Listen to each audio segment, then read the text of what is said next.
नमस्कार, आप देख रहे हैं अपना भारत न्यूज और मैं हूं आपके साथ ज्योति कनौजिया। आइए रुक करते हैं खबर की ओर। दिनांक 27 नवंबर 2022 को मथुरा के सौक में एक कैंसर पीड़ित परिवार के द्वारा डॉक्टर का सम्मान समारोह रखा गया। आपको बता दें, कस्बा सौक के रहने वाले डॉक्टर नितिन गोयल द्वारा गांव शेरा निवासी रामवीर लंबरदार का कैंसर का ऑपरेशन 12 घंटे लगातार चलने के बाद सफल रूप से किया गया और उसकी जान बच गई। रामवीर के परिवार में उसके पुत्र सुरेश और मुकेश ने बताया कि हमारे पिताजी रामवीर सिंह को हमने जयपुर, दिल्ली, आगरा कई जगह दिखाया, मगर हर जगह निराशा ही हासिल हुई और पैसा खर्च खराबी बहुत हो गई और हमारी उम्मीद टूट गई। शायद अब हमारे पिताजी नहीं बचेंगे। तब हमारा संपर्क डॉक्टर नितिन गोयल, जो अशोका सिटी हॉस्पिटल मथुरा में कैंसर चिकित्सक के रूप में सेवा दे रहे हैं। डॉक्टर नितिन गोयल ने कैंसर पीड़ित परिवार को भरोसा दिलाया, आप ईश्वर पर भरोसा रखें और विश्वास रखें, आपके पिताजी को कुछ नहीं होगा। डॉक्टर साहब के अथक परिश्रम और ईश्वर की कृपा से रामवीर सिंह लंबरदार की जान बच गई। पूरे परिवार ने आभार व्यक्त करते हुए डॉक्टर नितिन गोयल का सपरिवार साफा बांधकर और पुष्पमाला पहनाकर भव्य स्वागत किया, जिसमें क्षेत्र के सैकड़ों लोगों ने भाग लिया। मुख्य रूप से इस सम्मान समारोह में डॉक्टर रमेश गोस्वामी, संकेत अग्रवाल, मास्टर यादराम सिंह, मास्टर नरेंद्र सिंह, महक सिंह, सतीश सिंह, सुरेश, मुकेश, सुग्रीव लंबरदार, विधा लंबरदार और क्षेत्र के गणमान्य जन मौजूद रहे। रामवीर सिंह जी की जान बचाई। रामवीर सिंह ऐसी स्थिति पहुंच चुके थे कि बचने की शायद उम्मीद नहीं थी, लेकिन हमारे डॉक्टर नितिन गोयल जी ने, जो हमारा ही बेटा है, हमारे सुशील बैठे हुए हैं, इनका पुत्र है और यहीं से पढ़े लिखे हैं और हमें बहुत खुशी हो रही है आज अपने जिन्होंने परमात्मा का काम किया है। और हम तो ये चाहते हैं भगवान ऐसे बच्चे को और आगे बढ़ाए। और अभी तो हमारा यहाँ स्वागत हो रहा है हमारे कस्बा सौक में, और पूरे जिले में और पूरे प्रदेश में स्वागत होना चाहिए ऐसे व्यक्ति का। डॉक्टर साहब सभी को नमस्कार और सभी बाहर से आए हुए आगंतुक महोदयों का लंबरदार परिवार हार्दिक स्वागत करता है, अभिनंदन करता है और बधाई देता है।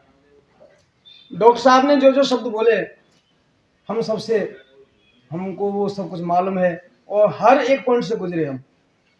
इतनी सहूलियत डॉक्टर साहब के पास हमको मिली कि एक बार नहीं, कम से कम 2 बार तो हम ये उम्मीद छोड़ चुके थे कि अब ताऊजी हमारे नहीं बचेंगे। जयपुर 3 चक्कर कर लिए हमने, कोई रिस्पॉन्स नहीं मिला। आगरा एडमिट कर दिए, 8 दिन आगरा एडमिट रखे, कोई भी रिस्पॉन्स नहीं मिला। पैसों की कटाई, सबसे पहले पैसे जमा कर दीजिए। मुकेश हताश हो गया, लेकिन फिर भी परमात्मा की कृपा से ऐसी वो है कि हमने भी सांत्वना दी कि पैसों की तरफ चिंता मत करना, पैसों की तरफ से ताऊजी को नहीं मरने दे। लास्ट में हमारे कैप्टन साहब ने बताया कि हमारे शौक वाले डॉक्टर साहब हैं, उनके पास चले जाइए। हमको नहीं मालूम था, हम पहुंचे, सिटी हॉस्पिटल में एडमिट भी किया। तो वहां पर जयपुर में एक कौन सा होता है स्टेंट डला हुआ था, वो ब्लॉक हो गया। डॉक्टर साहब बोले कि यहाँ तो इसका ट्रीटमेंट नहीं है, इसका तो मैं आगरा भेजूंगा। डॉक्टर साहब ने आगरा भेज दिया हमको। 4-5 दिन हम वहाँ रहे हॉस्पिटल में, उन्होंने स्टेंट भी चेंज कर दिया, लेकिन कोई रिस्पॉन्स नहीं लगा। बीमारी बढ़ती जा रही थी। जिसके सामने परिस्थिति होती है वो एक कठपुतली की तरह हो जाता है। कोई अगर सलाह देगा तू जयपुर ले जा, तो जयपुर के लिए भग चलेंगे। कोई कहेगा आगरा बढ़िया डॉक्टर है, दिल्ली में बढ़िया डॉक्टर है। मुकेश की हमारी सबकी स्थिति ऐसी हो गई थी। किसी ने कहा कि जयपुर ले जाइए, हमने तुरंत गाड़ी। बहुत बहुत धन्यवाद। मुझे लगता है कि मेरी ज़िंदगी में वो क्षण इतनी जल्दी आ गया जिसका मुझे लगता है कि ज़िंदगी भर इंतजार करने के बाद मेरा ये सम्मान होना चाहिए था। और बहुत बहुत धन्यवाद। मैं इस चीज़ के लिए मतलब शब्द मेरे पास नहीं है, जो सम्मान मैंने आज प्राप्त किया है। और मेरी ज़िंदगी में पहला क्षण ये है, मुझे लग रहा है कि मैंने कुछ अच्छा काम किया, या फिर इससे मुझे उत्साह मिलेगा कि मैं आगे भी और अच्छा काम करता रहूँ। थोड़ी सी 2-4 लाइनें मैं बोलूँगा। भगवान तो है ही साक्षी, उसका पूरा उपकार है हमारे ऊपर जो भी हम कर रहे हैं आज की तारीख में। तो मेरे पिताजी का बहुत बहुत योगदान है। 11वीं 12वीं में मैथ मुझे बहुत पसंद थी। शुरू से ये था कि मैथ पसंद है, इंजीनियर बनना है, कुछ आगे कुछ सोचा नहीं था। पिताजी बोले कि इंजीनियर बन के क्या करोगे, हमने कि पैसे कमाएंगे, बढ़िया नौकरी लगेगी, इंजीनियरों की बढ़िया नौकरी लगेगी। पिताजी ने बोला लाला पैसा मेरे पे बहुत है, मतलब भर का बहुत है, तेरे पैसे की जरूरत नहीं है, कुछ ऐसा काम कर जिससे तू लोगों का भला कर पाए। फिर आगे लाइन बढ़ी, शिक्षक लोगों से सलाह करी, बायोलॉजी थी मैथ के संग में, एमबीबीएस क्रैक करा, एमबीबीएस की पढ़ाई करी। एमबीबीएस की पढ़ाई के बाद 2-4 लोगों ने, हमारे साथ के लोगों ने बोला भैया तो शौक के लायक एमबीबीएस तेरी है गई पूरी, अब तू यहाँ पे यार तो काम शुरू।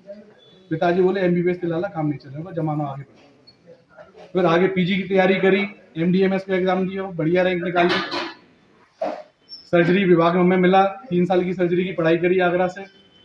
3 साल की सर्जरी करने के बाद जब पिताजी बोले लाला अब तू वापस आ जा, अब तू जाला क्या होगा, अब तू काम आगे हमारी सहायता यहाँ पे सेवा कर सके। मैंने कहा पिताजी अभी नहीं आऊंगा मैं वापस, अभी और आगे की पढ़ाई, अब इतनी पढ़ाई करने के बाद मेरे मन में यह है कि मैं और आगे की पढ़ाई करूं कि जो काम ऐसा काम में सीख के आऊं जो और कोई नहीं कर पाता। जनरल सर्जन तो मथुरा में मौजूद है ही होते हैं, तो कछु ऐसा काम करके आऊं जो मथुरा में मौजूद ना है। छोटे छोटे काम को लोग दिल्ली आगरा भाग रहे हैं, एक पैसा वो काम 100 रुपये में करा के आ रहे हैं, फिर भी जगह जगह की भटक रहे हैं, सबरे अपने काम में छोड़ रहे हैं, फिर भी कोई सुनवाई ना है। तो ऐसा काम कछु करके आऊँ तो कोई फायदा। फिर लखनऊ गए, 2 साल लखनऊ में हमने पढ़ाई करी, फिर मेरठ गए वहाँ पढ़ाई करी, फिर लास्ट में 3 साल MCH की डिग्री केरल से करके आए। केरल में जो मैंने पढ़ाई हासिल करी है वो पेट के सब कैंसर के विशेषज्ञ हमने वहाँ पे हासिल करी, लिवर ट्रांसप्लांट के ऑपरेशन करे, सब बड़े बड़े काम करे। केरल में मेरा जो वहाँ पे पूरा प्रदर्शन था, उसके बाद जो हमारे प्रोफेसर थे सबसे सीनियर जो लिवर ट्रांसप्लांट के थे, वो मेरे काम से इतने खुश थे, उन्होंने कहा तेरी मैंने इंग्लैंड में नौकरी की बात कर ली है, 10 लाख रुपए महीना की नौकरी है, मैं तेरी टिकट विकेट सबकी व्यवस्था करा दे रहा हूँ, तो इंग्लैंड चले। मैंने सब मुँह ना जानो कहीं, मुँह जानो अपने काम। इंग्लैंड नहीं जाना हो तो मैं पहले चले जाता, मुझे जाना है सब मथुरा वापस, अपने सौंप वापस जाना, मुझे कहीं नहीं जाना। अब प्रोफेसर की बात वही है और सब लोग मिले जुले रहते हैं एक ही फील्ड में। मेरे पास इस साल पिछले महीने तक अब तक दिल्ली से, फरीदाबाद से, नोएडा से और बड़े शहरों से कम 150 नौकरी के ऑफर आ चुके हैं और किसी को भी मैंने हाँ नहीं बोला।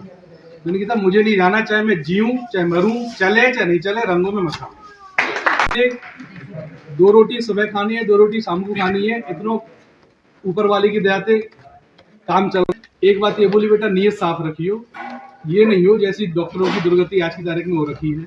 क्योंकि डॉक्टर पे जाने से पहले आदमी ये नहीं सोचता है कि सही होगा, वो पहले ये सोचता है ये काटे नहीं चल रहा है, ऊपर वाला सहायता करे। मैं अपने काम में इस चीज का ध्यान रखता हूँ कि मेरी नीयत साफ है, इलाज मैं करूंगा, फल ऊपर वाला देगा। तो ऊपर वाला फल दे रहा है, वो भी मुझे लग रहा है कहीं ना कहीं नीयत देख के दे रहा है। तो मैं अपनी नीयत साफ रखता हूँ, एक भी चीज कोई दुराव छिपाव नहीं। मैंने बोला 1 पैसा लगेगा तो फिर उसमें 1.25 पैसा नहीं लगेगा, चाहे मुझे अपनी जेब से 25 पैसे देना।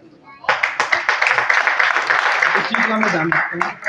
दूसरा, आप लोगों की कृपा से ओपीडी में मैं जैसे 50 मरीज देख रहा हूँ, यदि कोई मरीज मुझसे बोले भी नहीं कि पैसे नहीं है, यदि मुझे देखने में भी लग रहा है कि माताजी या जो भी बाबूजी आ रहे हैं स्थिति कम है, या किसी ने यदि एक लाइन ऐसी भी बोल दी कि डॉक्टर साहब दवाई थोड़ी सस्ती सी लिखी हो, पैसा की स्थिति सही ना है, या दवाई 3 दिन की लिख दी हो, 5 दिन की दवाई के पैसा ना है, तो मैं पूरी फीस वापस कर दूँ।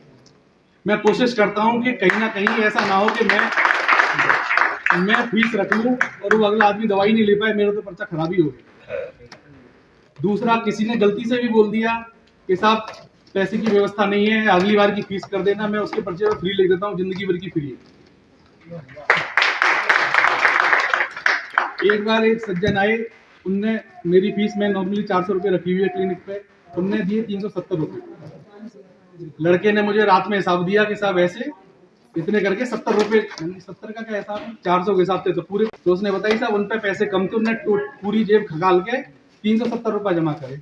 मैंने लड़के को फटकार लगाई, उनका फोन नंबर हमारे पास लिखा हुआ था, लड़के को घर पे उनके भिजवा के पूरे 370 रुपये मैंने वापस कर दिया। तो ये मैं अपनी तरफ से कोशिश करता हूँ कि कुछ बढ़िया काम करने की कोशिश करूँ। और जो भी हमारे ऐसी ही खबर से जुड़े रहने के लिए आप देखते रहिए अपना भारत न्यूज।